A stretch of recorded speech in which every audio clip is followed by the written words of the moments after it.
Kapin sa duha ka semana na lang, ipahigayon na dinhi sa Subo ang ASEAN Tourism Forum.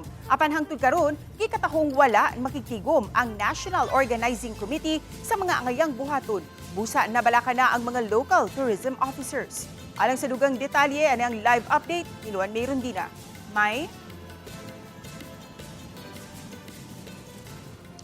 Ses usa ang Lapu-Lapu City sa mga venue sa ASEAN Tourism Forum nga magsugod karong Enero 28 hangtod Enero 31.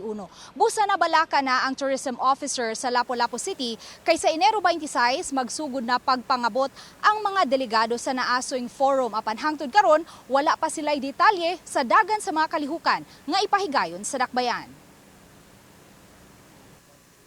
Nipahigayon og ocular inspection ang mga tourism officer sa dakbayan sa Lapu-Lapu, Cebu, Mandawi ug lalawigan sa Sugbo sa mga dapit nga agian sa mga delegado sa ASEAN Tourism Forum sugod sa Enero 28 hangtod sa Enero 31. Niuban usab ang mga maintenance personnel sa DPWH sa nagkadiyang Engineering District. Una nilang gisusi ang Mactan Expo. Ang Cebu Province Tourism Office ang in charge sa mga tours busa lakip sa ilang gisusi karong adlaw ang ubang mga dapit sa Southern Cebu.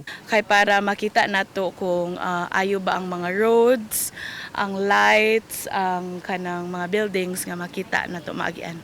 Sa Lapu-Lapu City, wa paghihapon na human ang gitrabahong road widening sa Barangay Ibo. Sa nahunang interview sa RTV Balitang Bisdak kang Mayor Cindy King-Chan, una na niyang gipahibaw nga nakig-alayo na siya sa DPWH Cebu 6th Engineering District ug sa kontraktor sa maong proyekto nga humanon kini sa buwan sa Disyembre. Apan Enero 7 na lang, nagpadayon paghihapon ang roadworks. Gi-coordinate na ako ni Engineer Eda Di Guzman and mo to i-clarify niya with the contractor. So probably by the end of the week na siya tubag.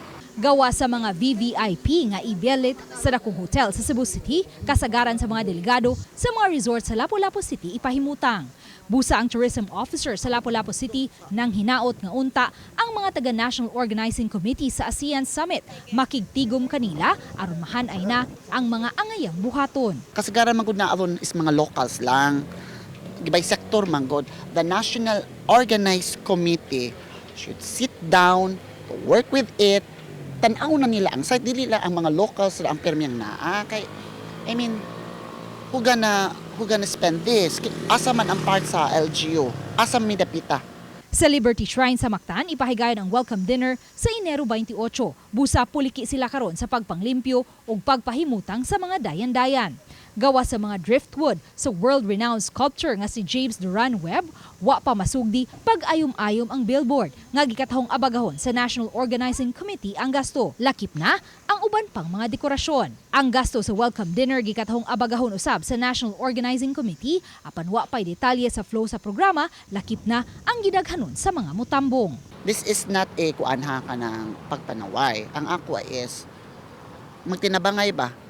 Kay we have seen this during the Osaka. Only the kanang mga tao lang na adiri ba on their level, but we need the National Organizing Committee should sit down. Kay mag-una man diri. No, I mean that's my honest opinion. I hope that they will not take it against me.